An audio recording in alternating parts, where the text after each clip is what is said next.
All right, so in this video, we're gonna get a little bit more detailed on the concept of touch points.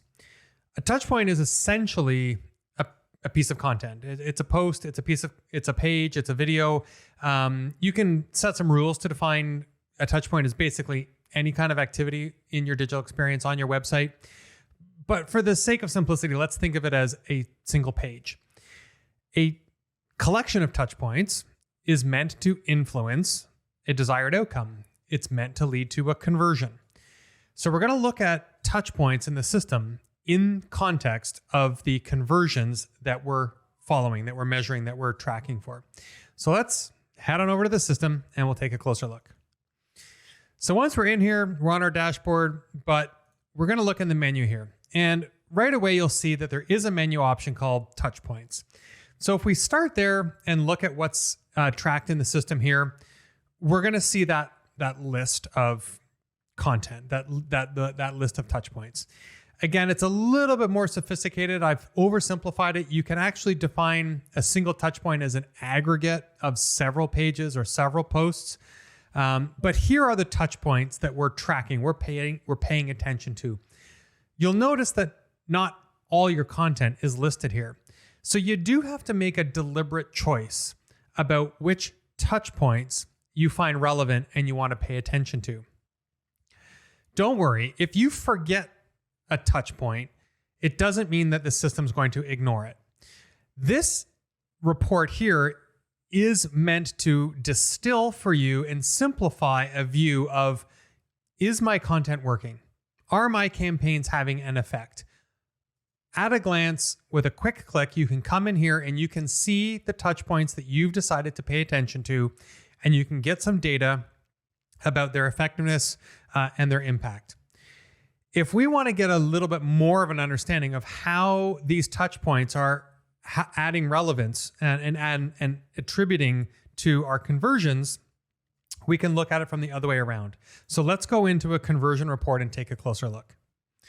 If I go into conversions and I want to look at the contact form conversion, here we've got a lovely report of the conversions that have taken place in the last 30 days.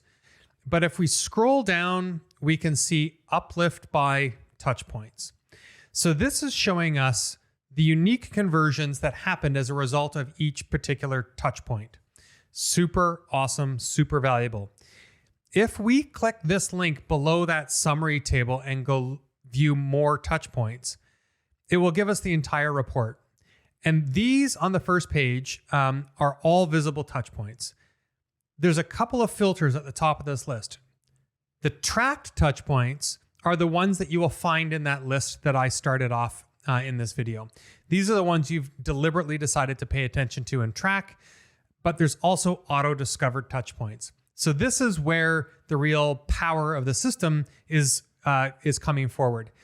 In this list, there are some touch points, some pages, some files that Sitefinity Insight has identified have contributed to this particular conversion. You may want to leave them in this list because they're not particularly relevant or they're not part of an active campaign that you're running. You can still get to the data. It's still here for your reference. Or you may go, oh, wow, look at that. That is having an influence on my conversion. I want to pay closer attention to that. Let's turn that download into a tracked touch point. So from this view right away, you can click on this little actions menu and you can say start tracking. You can also hide some to keep them out of the view if they're not having any particular value to you. So here's how you can really start to tell the story for your team, for your manager, and even for yourself. What are the pieces of content that are contributing most to my desired outcomes?